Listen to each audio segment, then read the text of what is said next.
emociones encontradas, debo de admitir, porque me recuerdo perfectamente el día que fui, estaba muy cansada, fue una etapa en la que estaba pues trabajando pues más de 12 horas al día, que bueno, eso no podría ser una novedad porque pues vaya que en este gremio pues le talacheas no solamente 12, sino a veces hasta 16. Sin embargo, estaba yo muy cansada, me dediqué a, como toda buena mujer, con la vanidad, a decir, ¡ay, qué mal salí! Sí, me veo muy cansada. Entonces, sin embargo, pues no dudé nunca en ser partícipe de un proyecto que sabía que tenía la confianza, la fe de que iba a estar bien dirigido.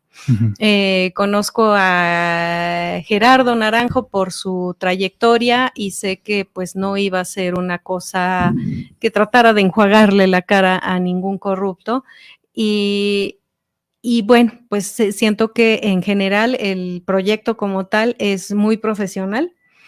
Si se puede hablar a veces de objetividad o de ser neutrales, creo que lo logran porque sabemos perfectamente que es muy difícil. Muestra los dos bandos, no hay una tendencia por uno. Sin tratar de incidir en uno u en otro. Sin embargo, hay un flyer que está corriendo que es de Netflix y que pues le pega, cita a Loret, claro. Le pega todavía más, ¿no? De lo que ya, lo mal que queda en el documental. Y yo pienso, no sé si eso tiene que ver con una decisión, bueno, me queda clara que avalada por la propia Netflix, considerando que es un tipo que se maneja ya incluso en el ámbito internacional, de entrada por dónde está radicado su proyecto en el que está como cabeza en Latinos y posteriormente pues porque lo vemos como columnista y yo ahí es donde sí no pude evitar que al momento de ver el capítulo álgido en lo que tiene que ver con el montaje, pues que yo le reclamara al Washington Post, ¿no? Me acordé mucho de la película de The Post, los dilemas y los diferendos que habían y que se albergan en esa gran capítulo del periodismo norteamericano que fue el Watergate. Y cómo es posible que ahorita se den a conocer en la parte más nimia, delgada, se podría decir, contratando una persona tan patética como Loret de Mola. O sea, es ofensivo para el periodismo en México que se le contrate y peor que se le pague. Entonces, en fin, eso ya es un tema que yo pensaba, por ejemplo, ¿cuántos productores, grandes productores de televisión o de cine en Hollywood se han quedado sin dinero nada más porque una mujer se atreve a decir me acosó, me violó, me hizo, me deshizo? Saludos a Harvey Weinstein. Exacto.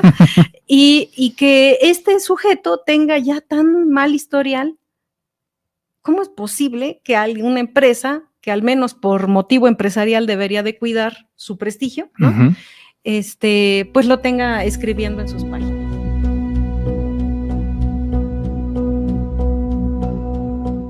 Carlos Loret de Mola lo conocí cuando todavía estaba yo estudiando y haciendo pues literalmente mis pininos. Todavía mi generación, querido, a diferencia de la tuya, pues no se daba lujos de pensar en un proyecto propio, ¿no? Y en ese sentido, pues celebro, creo que eres un perfecto,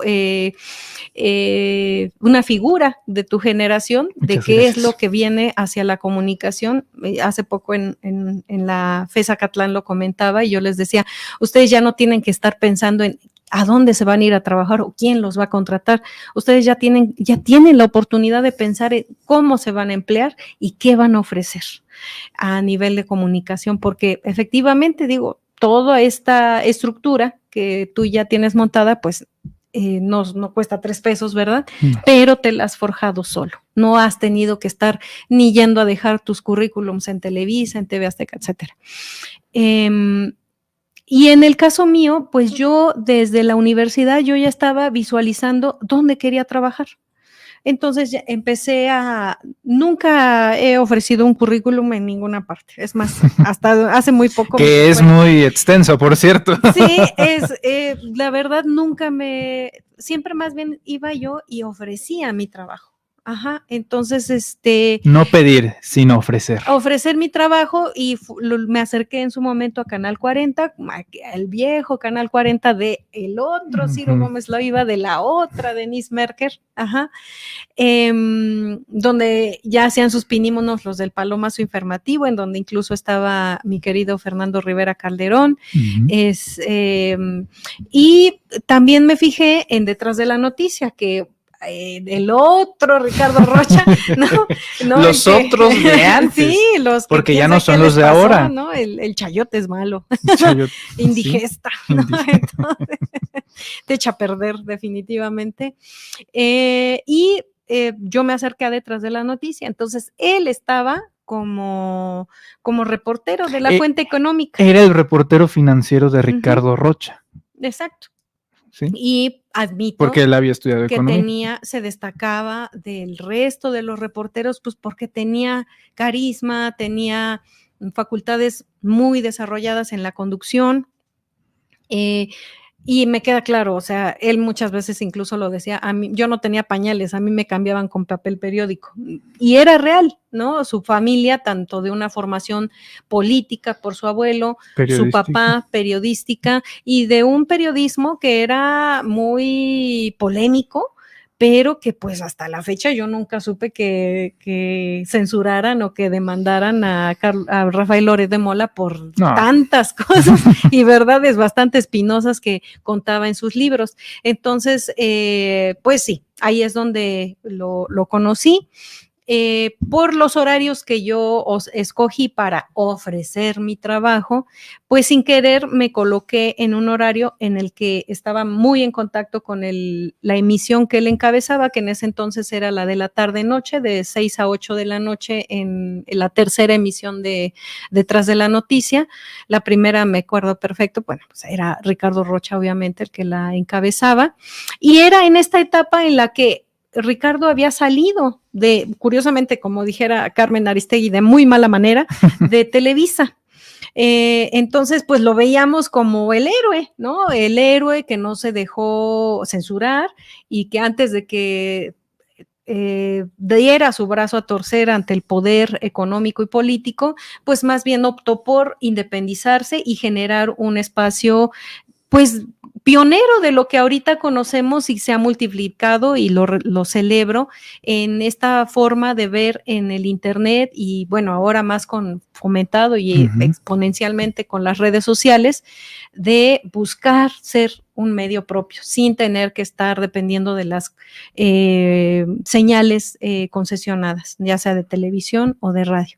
Entonces, es en ese ámbito en el que yo llego, insisto, toco la puerta, me dicen, sí, vente, trabaja por la tarde, porque, insisto, yo estaba en la mañana en la escuela, y sin querer, pues, hicimos muy buena conexión.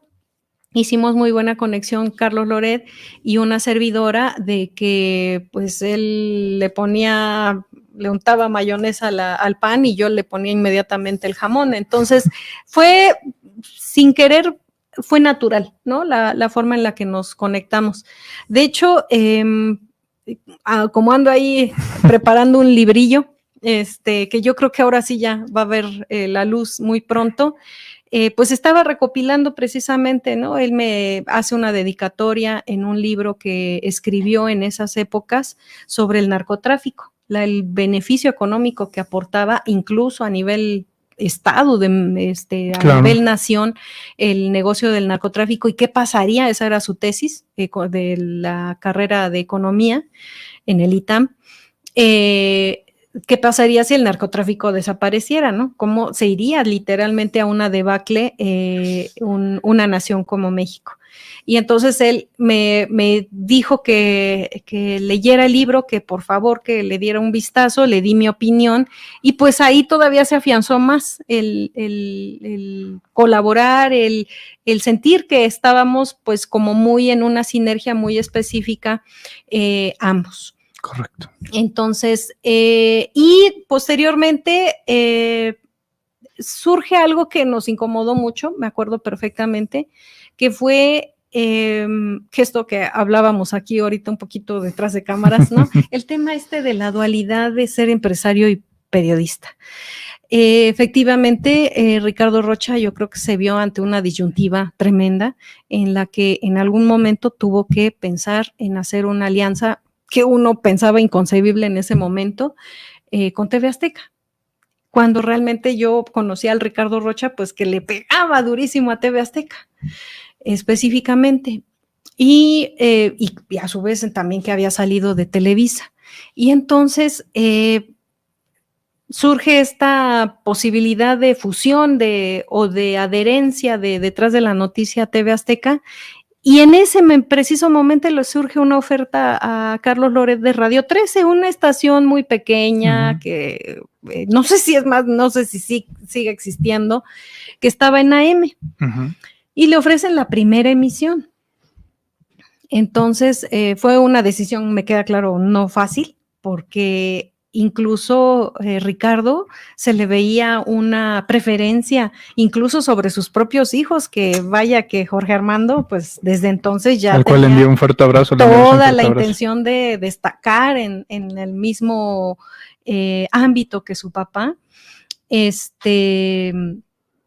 y que dijo, pues no, o sea, realmente se veía, insisto, esa preferencia de Ricardo sobre Loret, incluso sobre sus hijos. Loret prefirió, Ricardo Rocha prefirió a Loret. Le daba una preferencia absoluta. Entonces, insisto, yo no dudo que haya sido una decisión muy complicada para él, desprenderse de esa especie como de segundo papá, porque eso fue, ¿no? A final de cuentas hay que admitirlo, con todo y que a lo mejor ahorita no nos agrade tanto, a mí en lo personal, la forma en que se desempeña en el oficio Ricardo, pues que fue un maestro para muchos de nosotros en su momento. Y pues decidimos dar el salto, y digo decidimos porque él inmediatamente me comentó, me dijo, oye, tengo esta posibilidad, ¿te vendrías conmigo? Y yo, sí, ¿no? Inmediatamente le dije, sí, por supuesto. Yo estaba, pues, ya muy conectada en ese, insisto, en esa sinergia natural que se dio entre los dos. Y ambos estábamos ya en una etapa también muy específica en nuestras vidas personales, él formando una familia, yo formando entonces había mucha identificación, había una camaradería muy, muy, muy padre. Tuvo una etapa buena, y pues quién sabe qué le pasó. No, bueno, quién sabe, las heces tienen una rayita en medio. Entonces van entrando prácticamente juntos a lo que eventualmente es Primero Noticias. Sí. Primero Noticias. Bueno, de ahí pasamos a Radio 13 y se vino pues lo que más se me afigura es cuando te subas a los rápidos allá en Veracruz, te suben en una balsa y apenas estás llegando como un arbolito para agarrarte y ya te avientan para atrás. Entonces fue una etapa muy vertiginosa en la que siento que apenas me estaba acomodando en el lugar y ya te tenías que levantar porque ya nos íbamos a otro lado. Entonces apenas estabas como agarrándole el gusto a estar en un medio o en una empresa. Cuando ya te enviaban a otro. Decían, ya nos vamos a W y ya vamos a entrar en el canal 4 y ya nos vamos al canal y ya nos vamos al canal 2 y en la mañana, o sea, ya pues la última que nos faltaba era la de la noche. La noche, que es la estelar, el prime time pero ya, la verdad, insisto, eso fue en cuestión, ya no podríamos decir ni siquiera de años, de meses. Fue un crecimiento muy rápido en un lapso de tiempo muy y chico. Eso admito que también pues a cualquiera marea, ¿no? O sea, a cualquiera lo marea, lo ataranta, dijera el presidente, no habla mucho de eso, cuando le pasa un loco o a un tonto, ¿no? Y sí, definitivamente fue muy vertiginoso, en muy poco tiempo, escalamos, y cuando menos sentíamos, pues ya éramos los buenos días del Canal 2, el canal a nivel nacional. Que era prácticamente el Televisa que dominaba y todopoderoso, omnipotente, que todo México veía antes de irse a trabajar. Exactamente, con el que se decían buenos días. Buenos días. ¿Cuándo inicia formalmente esa etapa en Televisa de Primero Noticias? ¿Y cuánto tiempo duras ahí? Fueron años. Fíjate que siempre luego hasta a veces trato de hacer líneas de tiempo y las he tratado incluso de apuntar, porque fueron, insisto, meses tan vertiginosos, tan turbulentos incluso. Nosotros llegamos al canal 2 en octubre. Incluso la víspera del cumpleaños de Loret, que él cumpleaños el 17 de octubre, y como que todo parecía regalo, ¿no? ¿Por qué en octubre? Sí, aguas.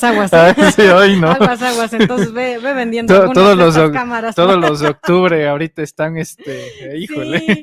Sí. Entonces, me recuerdo perfecto que de por sí desde el 2004 empezamos a tener ya como muchas fricciones y diferencia de criterio editorial. Ya habían diferencias creativas desde entonces en el 2004. Era imposible. Los videoescándalos que fueron liberados primero con Víctor Trujillo, sí, en el Mañanero, de aquellos entonces con René Bejarano, sí, y luego también los comparte Loret de Mola. Exacto. Ahí fue una de las primeras grandes fricciones. Fue la primera, de hecho, me recuerdo muy bien que... ¿Cuál fue su postura en torno a ello? Siempre debo de admitir que era muy ingenuo a veces y era muy transparente, en el que sabía perfectamente quién le decía las cosas. Porque incluso él mismo lo decía, es que dice Bernardo. ¿No? Bernardo Gómez. Sí, es que dice Bernardo. Y entonces, pues yo decía, no. Para darle contexto a la audiencia, Bernardo Gómez, actualmente vicepresidente de Televisa, pero realmente, aunque tenga el cargo de vicepresidente, es el auténtico jefe de toda Televisa. Emilio es realmente una figura ahí que adorna y pues le da nombre a la empresa por el tema de Azcárraga. Pero sí, efectivamente, Bernardo es el que decide y siempre ha decidido dentro de. Órdenes de Bernardo son trabajos que hacía Loret de Mola. En este caso también el tema posturas, de los... manejaba mucho las posturas, ¿no? Por ejemplo, es que dice Bernardo que debemos de decir tal cosa, ¿no? Y yo, no. O sea, no comulgaba mucho con... Yo inmediatamente le decía, yo no opino eso, ¿no? O sea, yo creo... O sea, por ejemplo... Que en ese entonces tú eras... Atribuirle al presidente, bueno, al ahora presidente, pero atribuirle al entonces jefe de gobierno, a Andrés Manuel López Obrador, que era culpable absoluto de lo que había hecho su secretario particular, que no es algo sencillo, ¿no? No es algo sencillo, sin embargo, pues que sí, a mí me daba que era un tufo absoluto insisto, de generar un contexto para inculpar a alguien que se perfilaba para la futura presidencia, sí, y con un respaldo popular inigualable después de muchos años. Yo creo que después de Cuauhtémoc Cárdenas, es más, yo creo que mucho más superior que el de Cuauhtémoc Cárdenas en el 88, lo que se estaba consolidando a través de como proyecto político con Andrés Manuel López Obrador rumbo al 2006. Ajá, entonces por eso para mí nunca ha habido duda. O sea, el presidente, me queda claro, no es tonto, pero siempre supo de dónde venían esta falsa amistad que según profesa Bernardo hacia el presidente, hacia el hoy presidente, no se la creo yo, ni 3 gramos. O sea, porque yo supe precisamente desde el interior de la empresa cómo se manejaba, al menos en lo que tenía que ver con el espacio que encabezaba Carlos Loret.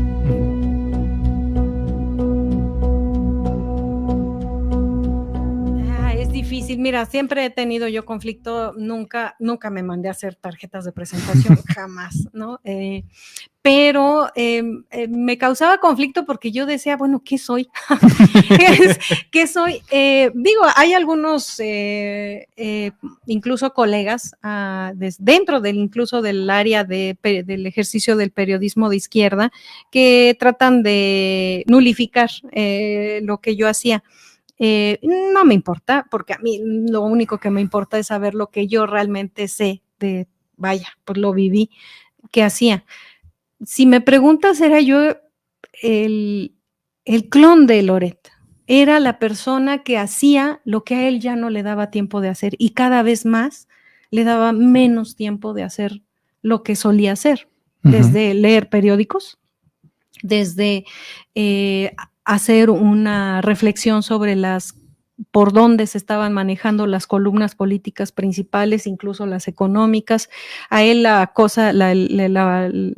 el ámbito económico nunca se le hizo complejo, más a mí sí, por ejemplo, pero su formación como economista pues le permitía también tener así como los hilos muy marcados sobre toda la temática en el ámbito económico. Le llegué a hacer discursos, ¿no? Que no le daba tiempo, lo invitaban a la UNAM o algún evento periodístico o incluso empresarial. Me recuerdo mucho de uno que le hice sobre el agua, ¿no? Y ahí es donde realmente asimilé y dije, qué horror, desde entonces, imagínate, más o menos 2003, 2004, cuando dije esto viene una hecatombe en materia de agua, que ya la estamos ahora sí viviendo y no se ha hecho nada mucho al respecto, pero insisto, hacía todo lo que a él ya no le daba tiempo de hacer e insisto, conforme iban pasando los meses, cada vez era mayor la responsabilidad. Entonces, sin embargo, pues como decían mis recibos de nómina, decían coordinadora de información.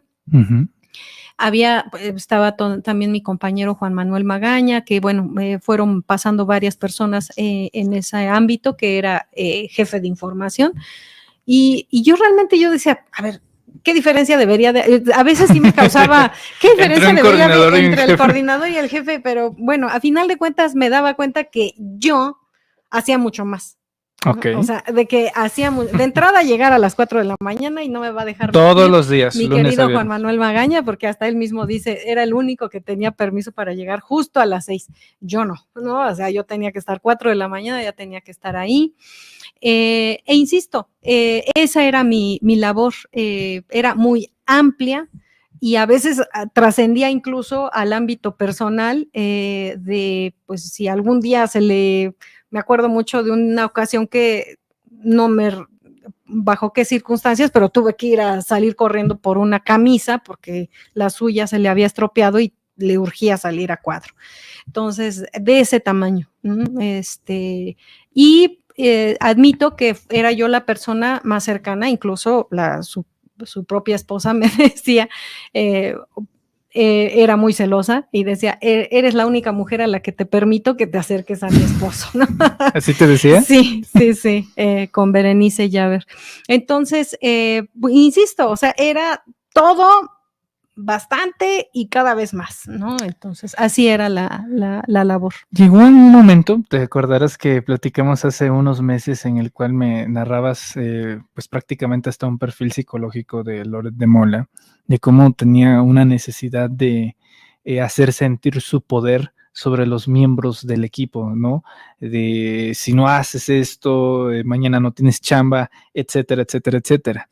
Pero que llegó un momento en el que cuando trató de hacer esas mañas que normalmente hacía con los otros miembros contra ti, no resultó bastante bien porque sabía que ahí había un choque de pared. No había opción en la cual él podría pues prácticamente contra ti confrontarse en el ambiente laboral. Sin embargo, sí era muy manipulador, sí deseaba es expresar, someter su poder ante los demás, ¿correcto?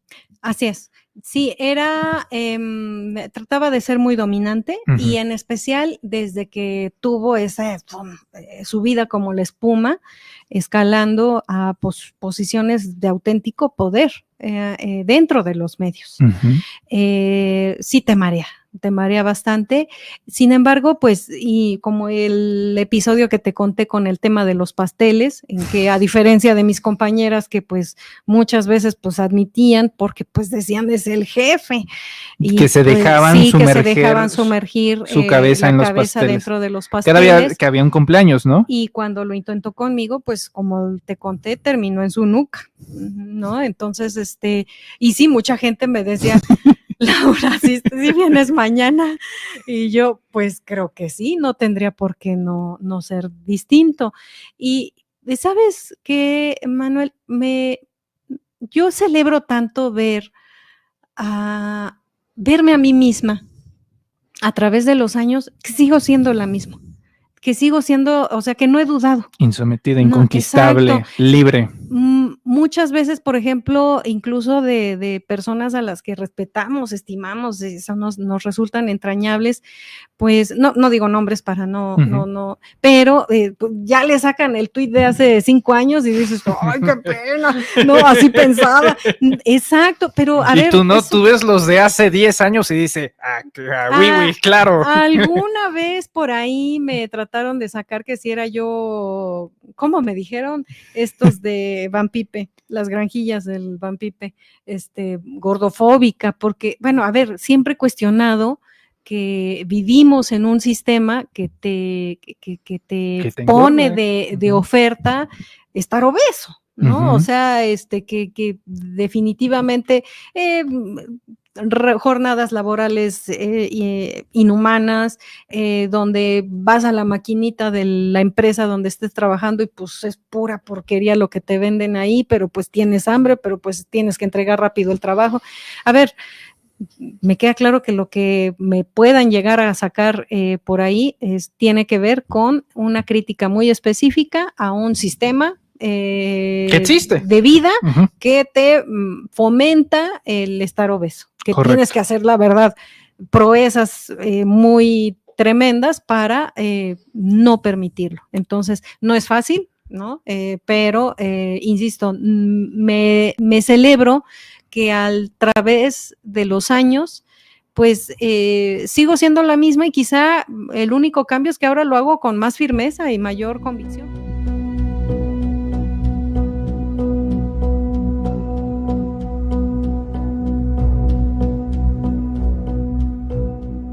Correcto. Ahora, mi querida Laura, diciembre de 2005. Es justamente el evento que estaba checando las estadísticas de Netflix. Hasta hoy domingo es el segundo contenido de Netflix más demandado en streaming aquí en México. Es lo segundo que más están viendo los mexicanos en este momento. Y Netflix otorga la oportunidad a Loret de Mola de defenderse, ¿no? De decir, esto fue, nadie me avisó que esto era un montaje. Esas son nadie me avisó que esto era un montaje. 5 segundos después apareces tú en pantalla y muestran conversaciones de cómo, en efecto, tú le avisas a Loret de Mola que era inhumano lo que estaba pasando. Pero antes de eso, de ese día de diciembre de 2005, ¿cómo fue? ¿Tú llegaste al trabajo? ¿Fue desde casa? El día en el que se hace la transmisión, lo primero que vemos en esa mañana es a Carlos Loret de Mola conduciendo primero noticias y cómo luego hay un enlace con Pablo Reina en donde llegan a ver cómo la AFI, a cargo de García Luna en ese momento, desmantela una peligrosa banda de secuestradores. Ya la historia la conocemos, Israel Vallarta y Florence Cassés. Israel lleva más de 17, va a cumplir pronto 17 años sin sentencia. Florence ya está libre desde 2013. Libre pero no absuelta, eso también falta. Libre pero no absuelta, correcto. Es decir, desde el punto de vista mediático, porque en este punto ni a ti ni a mí nos queda duda de que fue un montaje, ¿cómo fue desde el minuto 1 en el que te tocó vivir eso? Pues bueno, yo como lo reseño ahí en el documental, llegué a las 4 de la mañana, al cabo de casi una hora, siempre pues, llegaba Carlos Loret, y le ofrecen la primicia a través de Jorge Arbizu, que creo que sigue siendo el jefe de información ahí de la mesa de asignaciones de Noticieros Televisa, y pues así lo dijeron, es una primicia. Ajá. ¿Qué es? Una detención, secuestro, tema de secuestro. Y dijo Carlos, va, o sea, hasta ahí nada extraño, porque pues, a ver, yo lo que me imaginé, yo dije, es el clásico esto de que tienen hasta montado, que ya sabemos ahora, que todo era montaje siempre, que hasta ¿no? Eso era montaje. Hasta usaban así como de utilería, ¿no? Tráete las armas, no, la saca 40, no, y la hora saca la bazooka, ¿no? O sea, es terrible, ¿no? Ya ahora con el nuevo sistema penal que tenemos, que pues entró precisamente pues por la cantidad, entró en vigor y se generó en el Congreso precisamente por la cantidad enorme de violaciones a los derechos humanos que se cometían en México en esta materia de estar exhibiendo a gente como los peores criminales cuando ni siquiera habían pisado un juzgado siquiera. Entonces, veníamos de una, precisamente en noviembre, apenas hace unos días, habían liberado a una mujer que admito que tomé su causa como si fuera mi mamá, porque cuando la vi, yo dije, parece mi mamá, o sea, es una mujer trabajadora que pues trabajaba en el Instituto Nacional de Migración y que para la mala fortuna de Macedo de la Concha y de toda esta secta de rufianes que tenía enquistados Vicente Fox dentro de las instituciones de Procuración de Justicia y de Seguridad Pública, pues se dieron a la tarea también de armar otro montaje de una supuesta gran banda de secuestradores y de inmigrantes, de tráfico de inmigrantes, de eso era, ¿no? Desde el Instituto Nacional de Migración. Nada fue cierto, todo fue mentira, todo se tumbó, insisto, tuvieron la mala fortuna de que una de ellas, que era Artemisa Aguilar, pues nada más y nada menos fuera la suegra de quien fue el publicista en la campaña de Vicente Fox. Y eso es lo que le dio visibilidad y eso es lo que a mí me hizo enterarme del caso, estudiarlo y decirle a Carlos, este tema merece que lo defendamos.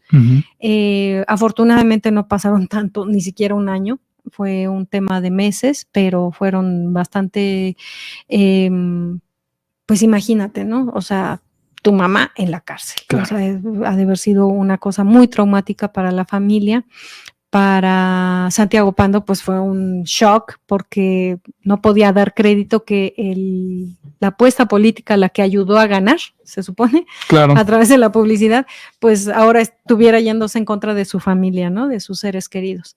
Entonces, fue eso, afortunadamente, digo, dentro de la tragedia, lo que hizo que se tumbara eso, porque ahí encarcelaron a más de 30 personas. Todas inocentes, y con testimonios falsos, con pruebas falsas, con direcciones falsas, etcétera. Entonces, venía yo de ahí donde asimilé todavía con mayor fuerza este tema de la exhibición que hacen los medios de personas sin ser juzgadas. Yo en el momento en que empiezo a ver la transmisión de Carlos en Televisa, pues para mí, más allá de si son culpables o no, no me toca, tenía perfectamente claro que no me tocaba a mí y dejarme llevar por el prejuicio y decir sí son. Y precisamente con una experiencia tan de cerca a la que le dimos seguimiento, Carlos y yo, que debo de admitir otra cosa. Carlos me acuerdo que mientras íbamos tratando y dando cobertura a ese tema, a él lo veía con una resistencia a seguir dándole cobertura y yo más bien se la imponía. Entonces... y aquí fue al revés. No, curiosamente yo se la imponía en el sentido de que había que liberar a esas personas que estaban presas de manera injusta, porque una vez que salía Artemisa Aguilar, pues literal salían libres todos los demás. Entonces, aun cuando, insisto, era un grupo bastante complicado de llevar, a diferencia, por ejemplo, de Florancy e Israel, que entre ellos se conocían. En un primer momento estaban juntos en lo que tenía que ver con su defensa legal. Ya más adelante, pues ella explica precisamente en el que por qué decidió ella sacar o abstraerse de tener más vínculos con los Vallarta, porque hasta ella le sembraron la duda de si eran o no eran. Es más, hay muchas miradas donde ella está viendo con un odio tremendo a Israel, como diciendo, ¿dónde me metiste? ¿No? O sea, porque ella misma dudaba de la inocencia de Israel. Entonces, cuando empiezo a ver la transmisión, dije, a ver, ¿no aprendió la lección Carlos? O a ver, ¿cómo es posible que venimos del tema Artemisa Aguilar y esa banda de... Ya había un precedente. Sí, entonces yo decía, no me checó.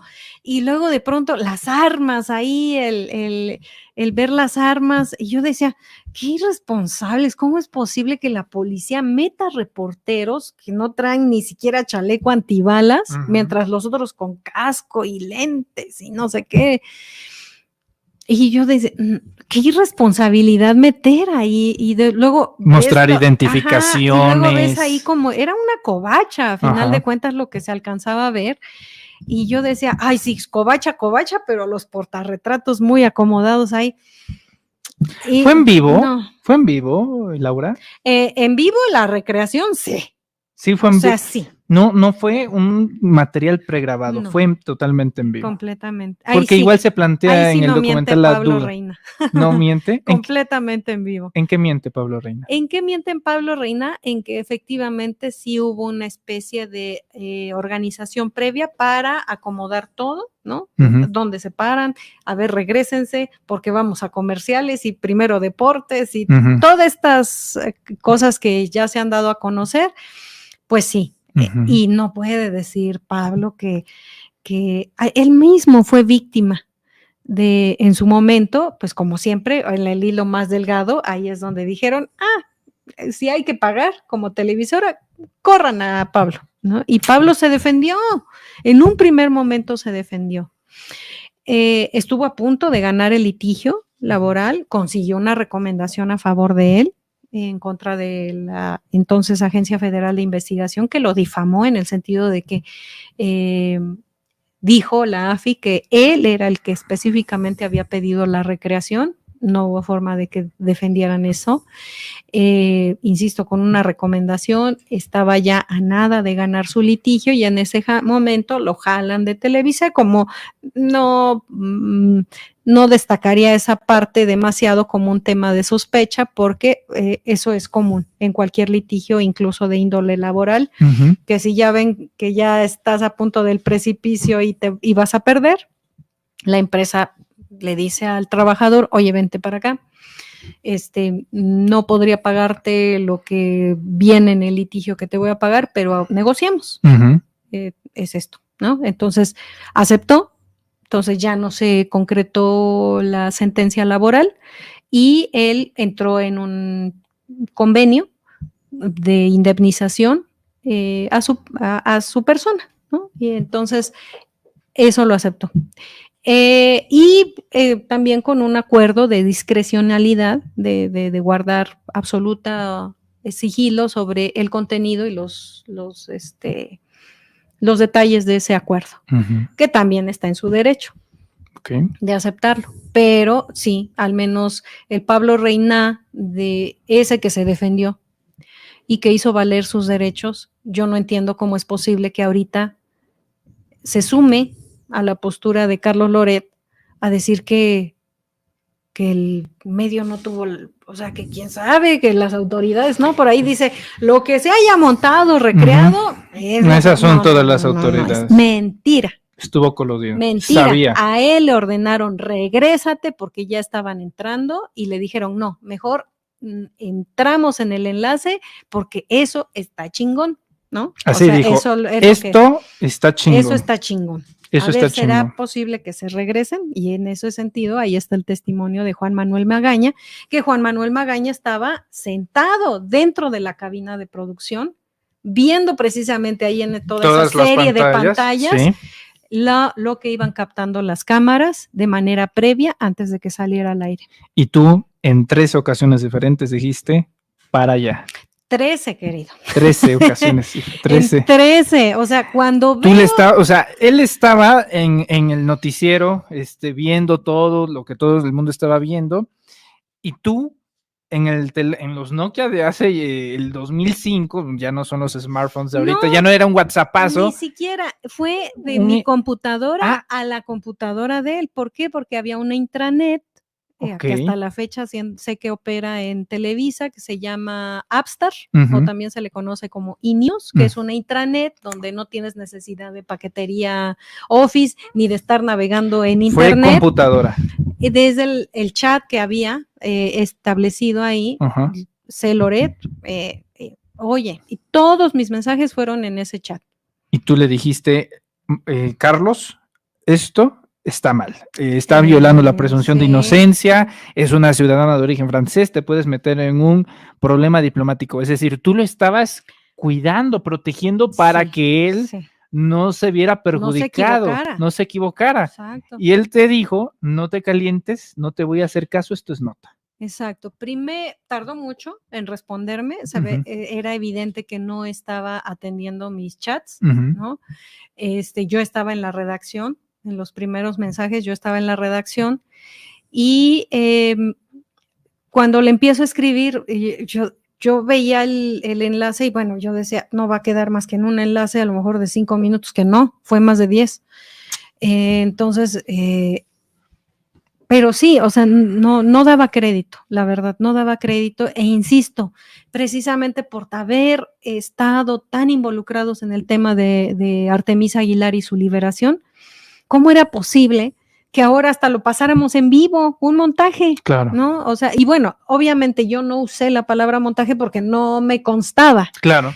Todo parecía ahí muy sospechoso, tal y como lo asimiló Yuli García, también ella estando en su casa, apenas levantándose, ¿no? Ahí conversando y pimponeando lo que iba viendo con su pareja, pues es exactamente lo mismo. O sea, exactamente lo mismo, o sea, no hay un pensamiento distinto entre lo que se le vino a la cabeza a Yuli y de lo que yo veía.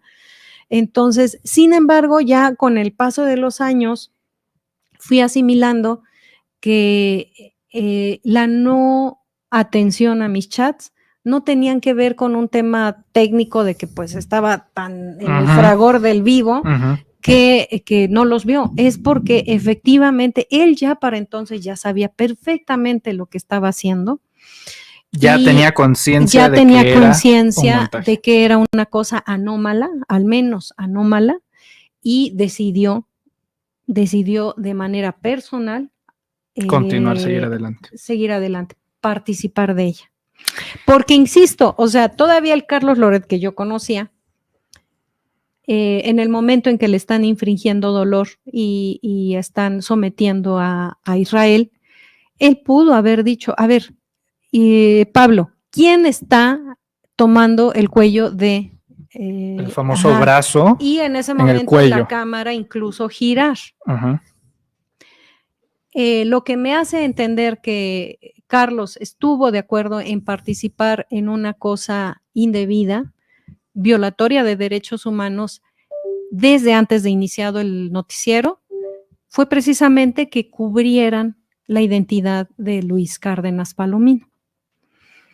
Si no hubiera sido así, pues igual que TV Azteca, pues se les pudo haber ido el rostro. Se ve que a TV Azteca después les dicen, oye, aguas, a él no lo enfoques, no lo encuadres, y no hubiera tenido nada de malo, así como estuvo el otro jefe antisecuestros, incluso dando entrevistas, y no hubiera sido incluso una sospecha. Si era de veras una gran banda de secuestradores, estaba más que justificado que el número 2 de Genaro García Luna hubiera estado presente. Pero, insisto, donde me llama la atención el hecho de que pues yo con mi chatcito justiciero, ya, insisto, fue apenas en el 2019 cuando asimilé y yo dije, o sea, él siempre estuvo al tanto de qué es lo que estaba pasando ahí y era evidente que no me iba a hacer caso. O sea, no fue un tema de no tener visualmente el chat y pudo haberse incluso quedado callado todo el tiempo de no responderme nada en toda la emisión. Pero sí respondió. Ese es un mal.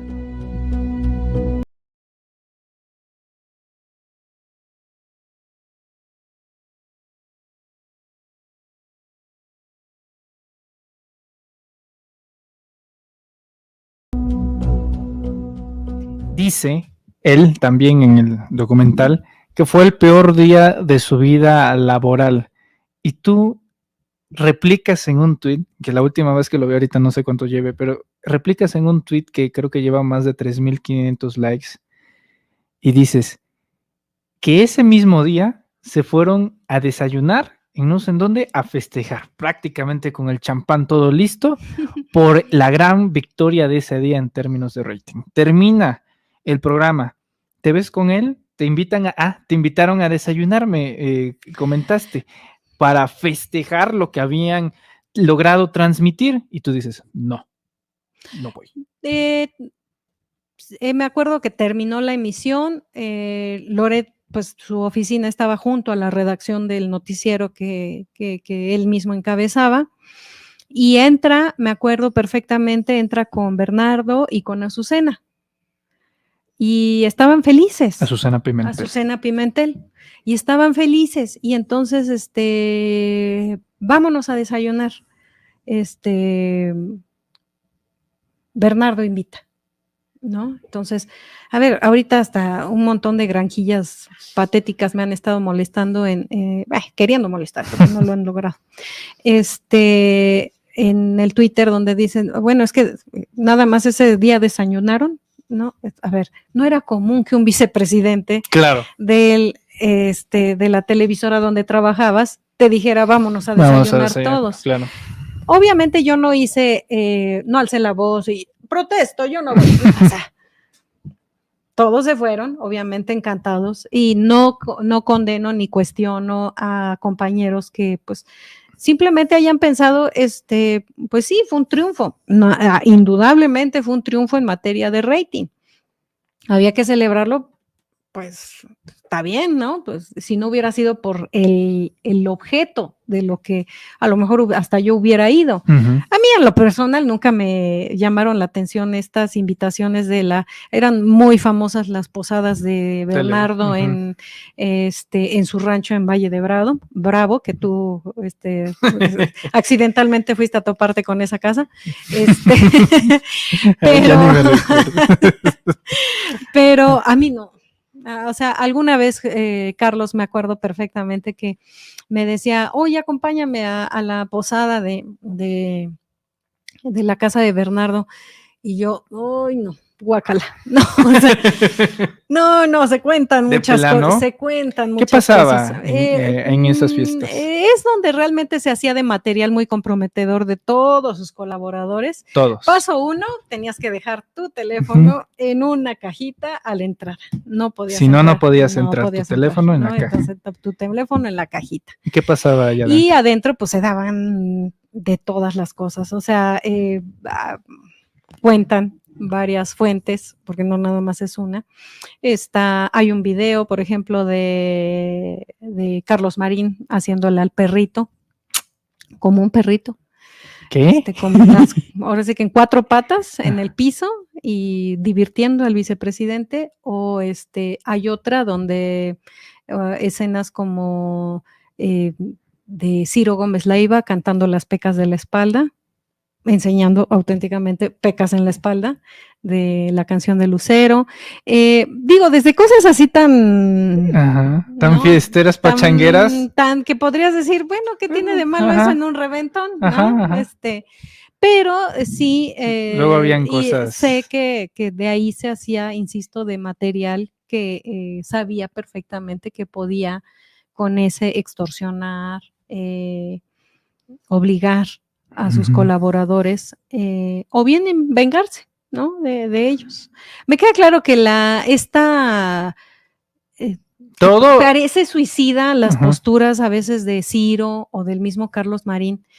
Me queda claro que muy moralinos, ¿no? Pero no tienen que ver, por ejemplo, a Carlos Marín verlo que sigue defendiendo la mentira histórica, es suicida, ¿no? No, o sea, dices, es suicidio intelectual. Sí, periodístico ni hablar. Pero ahí es donde te imaginas el nivel de compromiso en el que está este sujeto. Y no digo yo moral, porque pues ni moral tiene ese sujeto, sino del nivel, insisto, de complicidad, de cosa inconfesable que tiene, y por si que literal de las partes más sensibles, de ahí lo tienen pellizcado, ¿no? Igual. Todos están comprometidos. Todos.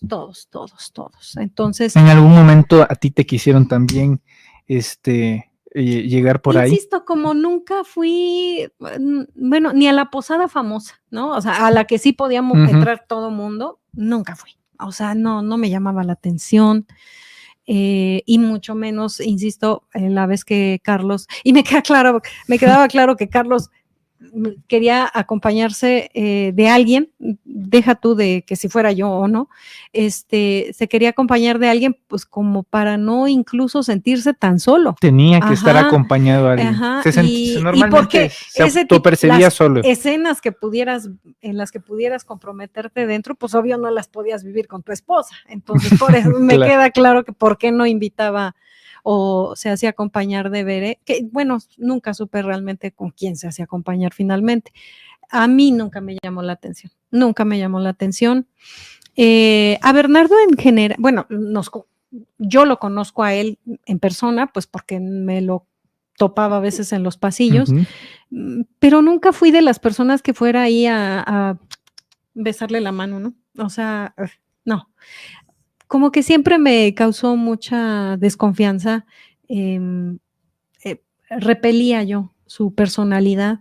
Desde ese momento, desde esas épocas se veía algo muy turbio en su forma de ser, en la forma de conducirse, y porque incluso siento que yo no le era de su agrado, porque muchas cosas que le sugería, porque al principio era así, ¿no? A nivel de sugerencia.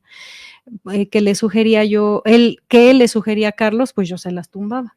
Muchas veces tuvo. Tú eres la oposición interna y de eso están llenos mis chats, de momentos en los que él me dice o me comenta, oye, es que Bernardo, porque hasta esa era su frasecita, ¿no? Es que Bernardo dice qué, y yo pues le decía, pues no estoy de acuerdo. A final de cuentas, él podía decidir lo que él quisiera, y él terminó decidiendo muchas cosas por voluntad propia.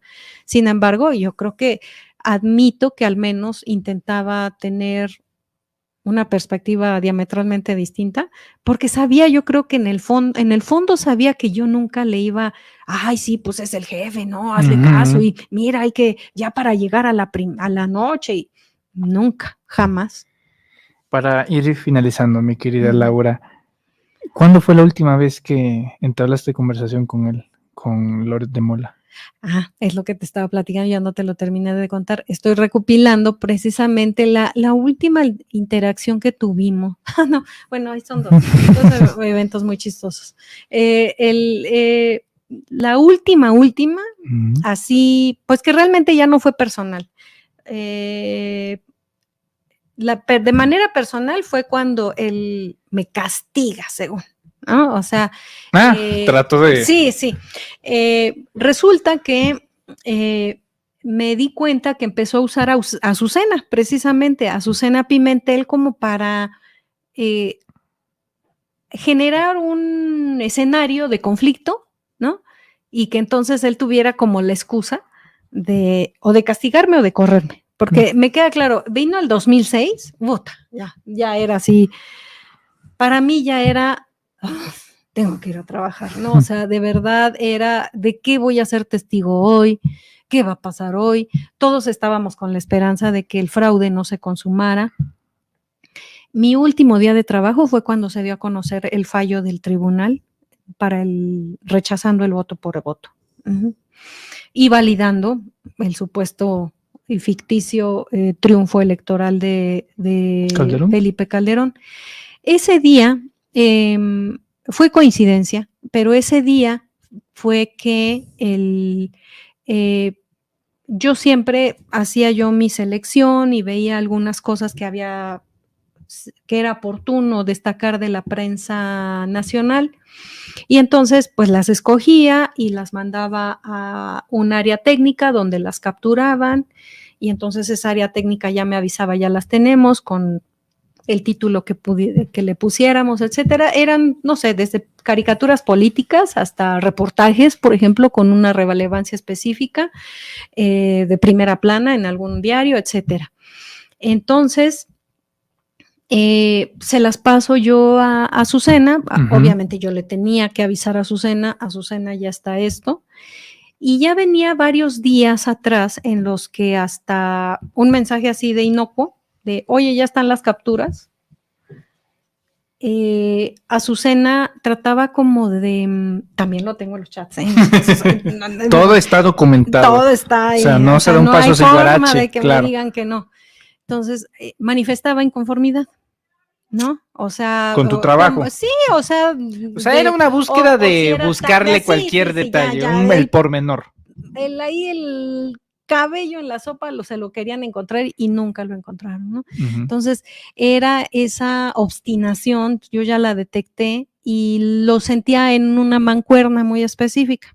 Yo ya sabía que mis días estaban contados, ya sea porque yo dijera hasta aquí, ya a la chingada, vámonos todos, ¿no? Entonces, o bien porque precisamente con estos escenarios falsos, ¿no? Me quisieran endilgar un tema.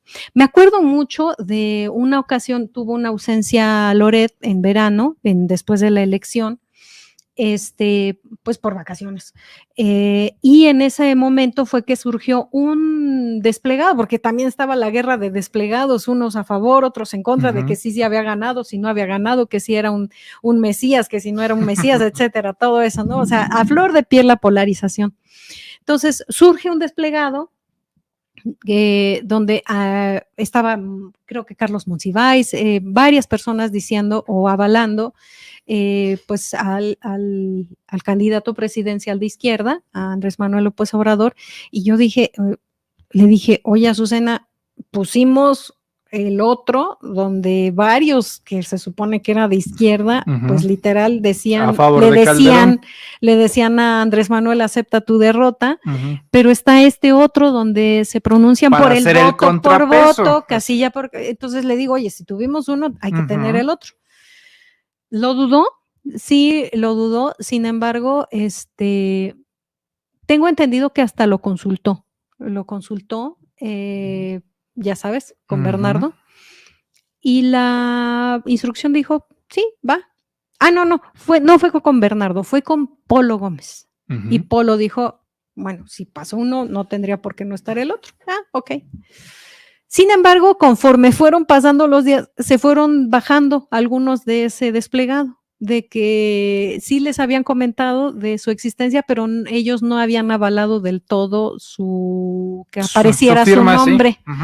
Entonces, me acuerdo que entre ellos creo que estaba Diego Luna, que lo desconoció, y nada más porque lo desconocía Diego Luna, pues entonces ya todo el desplegado no tenía valor, y yo dije, no es cierto, ¿no? Entonces, no me acuerdo si era Diego Luna o Gael, porque pues al final de cuentas, pues casi son lo mismo, ¿no? Y entonces, cuando regresa Carlos Loret, me informa que la aparición de ese desplegado había generado un enojo muy importante en Bernardo y que yo estaba en serios problemas. Y yo, ¿así te amenazó? Estás en serios problemas. Y es que dice Azucena que ni le avisaste. Y yo, ¿cómo que no le avisé? Le digo, a ver, ¿quién pone en pantalla las cosas que salen al aire? O sea, por mucho que me quisiera poner yo bailando y por mucho que me ponga frente a una cámara bailando, pues eso no es un hecho de que ya va a salir al aire, ¿verdad? Ahora, si tuvimos una postura, ¿por qué no habíamos de tener la otra? Y hasta donde tengo entendido, ella le preguntó a Polo, ¿no? Entonces, no sé qué pensar. Las voy a carear. Carear. Y yo dije, a ver, Carlos, si nos vas a carear, en primera, es un hecho que Azucena nunca acepta culpas. Y va a salir perdiendo. Oye, qué metafórico, ¿no? Él queriendo carearlas a ustedes dos y años después, el careo es entre tú y él. Entonces, no, las voy a tener que carear. Le dije, mira, si nos careas, lo único que te anticipo, va a haber un rompimiento irreparable entre ella y yo. Yo creo que es obvio que no hay forma de que yo pueda tener el poder de poner a la pantalla algo que no esté previamente autorizado, al menos por ella. Y hasta donde sé, insisto, pregúntale a Polo si efectivamente avaló que se... Pero insisto, ya era una intención específica de no conciliar, ¿no? O sea, de que hubiera, ay, ¿de dónde generamos un pleito? Entonces, nos carea, finalmente sí nos careó, y pues gané. No, por default. Sí, no hubo forma. Entonces, porque terminó diciendo algo así de, bueno, si pasó no me acuerdo, o algo así, como si hubiera sido un asunto de hace años. 17 años, ¿no? O sea, cuando tenía semanas, o más bien días. Entonces, pero ahí ya hubo un quiebre. Ahí fue un quiebre, como se lo había yo anticipado a Carlos, o sea, porque yo le decía, oye, no es buena idea el careo, no porque yo tenga miedo al careo. Sobre aviso no hay engaño. Porque sé que le va a ir tan mal y lo hago por tu productora, no lo hago por mí. Pero pues si quieres, pues adelante. Entonces, ahí vamos al careo, terminó perdiendo. Y entonces me acuerdo que yo le dije, a lo mejor pudo haber sido al día siguiente, tendría yo que así como que reconstruir, volver a releer mis chats, porque sí, ya ahora con mayor razón yo guardaba testimonio de todo para que no dijera que, ¡ay, me mentó la madre! Papelito en mano. No, aquí dice que lo que realmente te dije. Entonces, algo así le dije, ya están las capturas. Y entonces ella ya no me responde a mí, sino que acto seguido le dice a Loret, Laura me está molestando en el chat. Entonces Carlos aprovecha un corte comercial, va al lugar donde yo me encontraba, que era ahí mismo en el set, ya para entonces estaba el famoso News Center, que era así como que, wow, y era la redacción y los estudios, ahí mismo, todo, ¿no? Revuelto. Entonces, me acuerdo que me dice, se acerca y me dice, quiero que te quede claro quién eres tú y quién es Azucena. Me está diciendo que le estás molestando. Y yo, ¿molestando? No, sí, más bien no me ha respondido a que ya le pasé las capturas, pero es lo único que le dije. Entonces dice, quiero que te quede claro, tú aquí no eres nadie. Y estaba la gente, o sea, estaba los de redacción, estaba la redacción. Híjole, fue muy humillante en el momento. Sin embargo, sabía, pero ya después no hubo persona, y no voy a decir nombres para que no haya represalias en sus contra, porque sé que muchos están trabajando hasta la fecha. Pero toda la gente me mandó un respaldo. O sea, me mandó qué padre. de Laura, sabemos quién eres tú, sabemos que no, esa bruja maldita, porque era antipática, siempre decían que hasta los perros la orinaban, de que era odiosa, ¿no? Era muy odiosa. Conmigo se fue con banderita ahí más o menos de amiga hasta momentos después del 2000 de la elección, porque pues no era tonta, o sea, sabía perfectamente que yo estaba muy cercana a Carlos Loret y cuál era mi posición frente a Carlos Loret. Incluso debo de admitir que a veces a lo mejor hasta de autoridad, ¿no? O sea, si él cometía alguna cosa que me hacía pensar que estaba cometiendo un abuso, iba yo y sacaba la cara por mis compañeros. Y él terminaba a veces retractándose, ¿no? O corrigiendo, intentando corregir alguna mala actuación. Entonces, y contra mí no jamás, ¿no? Me acuerdo perfectamente cuando él empezaba a tratar de hablar con este vocabulario de coño, ¿cómo es posible? Y sí, un día le dije, me causa mucha malestar que me hables con esa palabra, entonces mira, te propongo, cada vez que tú digas coño, yo te digo pene. Y santo remedio, dejó de usar el coño conmigo. Entonces, pero insisto, o sea, ese tipo de comportamiento. Ese tipo de situaciones en las que yo realmente, pues, siempre hice valer lo que sentía yo que era mi derecho. Entonces, en esa ocasión me dice eso, está todo el staff, y me acuerdo perfectamente que yo estaba con mis periódicos, porque ya me iba yo hacia la redacción. Había un momento en el que sí estaba yo en el estudio, precisamente, pero había un momento en el que ya él se pasaba a un área donde ya no era posible interactuar, entonces ya no tenía caso que siguiera yo ahí junto al set, sino que ya me iba yo a mi lugar en la redacción. Entonces agarré los periódicos y me acuerdo que empieza el floor manager a contar 5, 4, y pensé inmediatamente, ¿y si le boto los periódicos cuando entre al aire? O sea, mientras ¿Sí te pasó por la cabeza? Sí, mientras él me estaba gritando de manera tan injusta, con tanto escarnio, con tanto odio, cosas horribles, o sea, de yo no soy nadie y ella es la productora, o sea, sí pensé, yo dije, tengo los periódicos aquí, sí. Y ahí está el objetivo. 5, 4, 3, y yo decía, y ya nada más me imaginaba, es como en esas películas, sí, ¿no? Que recrean una que se lo imagina, pero cuando termina de estar, sigue con los periódicos. Me lo imaginaba ahí hecho así de, al aire, y ¡pum! Tumbado por una montaña de periódicos.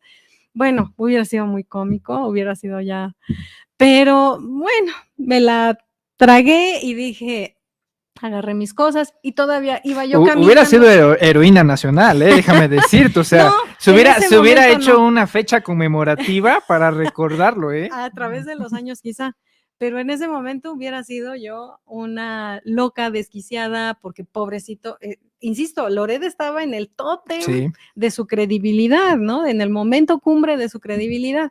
Entonces, pues me lo aguanté. La ocurrencia me la aguanté. Ahí iba yo caminando rumbo a la redacción y él gritándome, y estás castigado una semana, ¿no? Y yo esa semana la usé literal para recoger mis cosas, tanto de W Radio, que estábamos en W Radio, como de la televisora. Entonces, pero él pensaba al cabo y recibió mucho, o sea, insisto, todas estas personas a las que yo en su momento a lo mejor sacaba la cara por ellas, y esas personas supe que sí le llegaron a reclamar. Cuando me castigó, según, ¿no? Y él decía, no, ya regresa el lunes, y duro y dale, que regrese el lunes. Y nunca regresé. Ese lunes que se supone que yo tenía que regresar, por la tarde, me habla Juan Manuel Magaña. Para oficializar que él me corría, ¿no? Entonces me dio mucha risa porque, o sea, era risa y coraje, porque yo sí le decía a Magaña, o sea, ¿por qué te prestas a esto? Que tenga los pantalones de hablarme él. Y en primera, o sea que no me corren, yo me voy. Y me fui, ¿no? Porque supe que hasta precisamente él estaba como evadiendo en que nos encontráramos. Entonces, cuando yo estaba ahí literal recogiendo todas mis cosas, estaba yo instalada, o sea, en W Radio no era su oficina, era mi oficina, era mi centro de archivo, mi centro de información. Me acuerdo que teníamos ahí CDs, era de él y míos, etcétera. Entonces, pues sí, literal, esa semana ni por error se fue a aparecer en esa oficina. Qué bueno, porque yo estaba recogiendo mis cosas. Pero él siento que no se apareció en la oficina precisamente para evitar encontrarse conmigo. Entonces, al cabo de esa semana que me mande decir, es que te corre. no me jodas, ¿no? Entonces le dije, mira, no me están corriendo, yo ya me fui, ya saqué mis cosas, adiós, ¿no?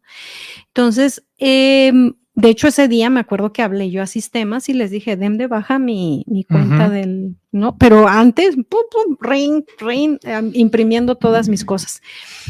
Le hablo yo a su secretaria, a su asistente más bien, y le digo, un favor, quiero que le pidas una carta donde me diga las razones por las que según me está corriendo. Quiero que tenga el valor de decirme por lo menos qué razones son las que según él en su cabecita ingenua se imagina por las que podría estarme corriendo. Éramos tan entrañablemente cercanas y amigas y compañeras que me encanta porque ella siempre, si le decía yo, ay, Carlos. Se lo decía. Fabulosa, era fabulosa. Yo creo que hasta se desahogaba, aprovechaba para desahogarse, pero oye, como lo decía yo. Hasta le añadía, y también que, o sea, eres un dijo todo eso, bueno, yo se lo agregué también. Yo creo que hasta le servía también como válvula de, ay, sí es que te lo mereces, cabrón, ¿no? Entonces, era muy, muy, muy linda, y entonces, siempre he tenido la confianza de que tal y como se lo dije, ella fue y se lo transmitió, y al día siguiente me dice, Laura, ya está la carta, y yo, ¿en serio? Y dije, quiero verla. Claro, ¿y cuáles fueron las razones? No. Que según, ¿no mostró razones? Fue una carta de recomendación, diciendo lo bella persona que soy. Entonces, vuelvo yo a la misma. O sea, quiero que vean los chats alguna vez, que ya los ponga y los plasme. En su momento, mucha gente me dijo, Laura, escribe un libro. Me acuerdo que hasta el día de hoy. En esas épocas estaba el libro de Rosario Robles, hablando de sus babosadas con Carlos Ahumada y todas las tonterías que hizo, su acabose como mujer en la izquierda mexicana. Y yo decía, híjole, no me imagino yo haciendo un libro porque siento que me voy a ver como la mujer despechada, así como Rosario Robles, guácala.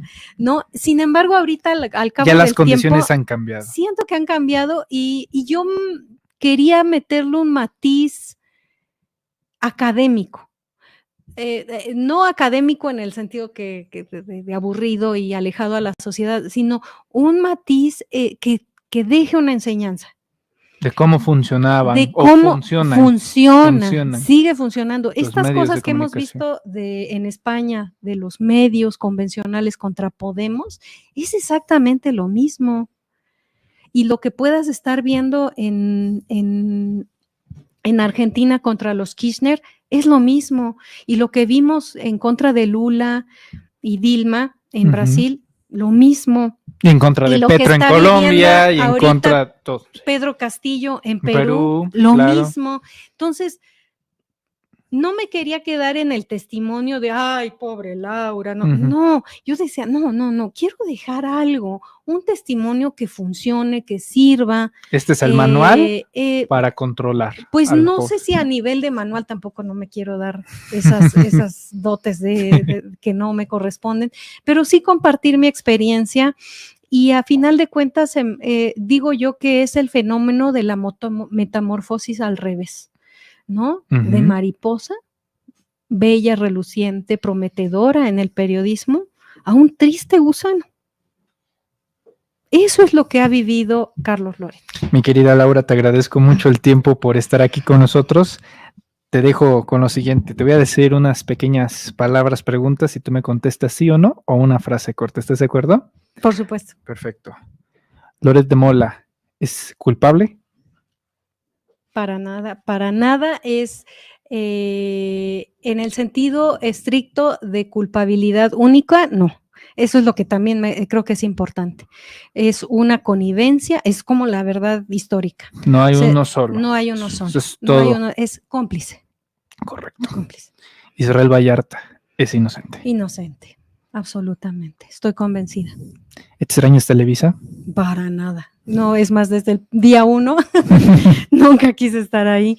Estuve pues porque ahí estaba mi jefe y porque había una relación íntima. En el sentido de que había camaradería, había una identificación de proyecto hacia qué tipo de ejercicio de periodismo queríamos proponer, ejercer, y bueno, pues las condiciones nos fueron separando bastante. Redes sociales. La promesa y el medio en el que la comunicación va y ya se está tomando un vigor importante y también mucha responsabilidad. Andrés Manuel López Obrador. Un buen presidente, pero no perfecto. Correcto. Y finalmente, Laura Barranco. Ay, yo soy quien soy y no me parezco a Naiden. Mi querida Laura, muchas gracias por estar aquí con nosotros. Yo sí quiero una para que quede registro. Muchas gracias. Cuidado con el set. Hasta ahí llegó el set. A ver, vamos a ponerlo acá. Bueno, ya me salió caro. Esto no ocurría. Perdonen los inconvenientes técnicos. Esto no ocurría en Televisa. Mi querida, bueno, así de chiquito. Muchas gracias. Aquí te agradezco mucho, Manuel. Me encanta estar acá contigo siempre. Sé que es un espacio donde realmente se está cubriendo una demanda que antes no estaba establecida, y a diferencia de otras ocasiones, a quien nos preguntaron por poner a Ciro Gómez Leiva en Telefórmula o en Imagen, a quien le preguntaban por si debía o no debía estar Joaquín López Dóriga. A diferencia de eso, en las redes sociales son, pues literal, es la audiencia la que manda, y te celebro tanto este espacio, y qué bueno que es absolutamente democrático, pues estás aquí porque la audiencia lo decidió, no ciertos poderes económicos. Muchas gracias, querida Laura, gracias, de veras, por darnos esta visión que es la que yo considero la verdad. No, gracias a ti. Laura Barranco hablando con nosotros sin máscaras a través de los Reporteros MX. Continuamos. Muchas gracias, querida Laura.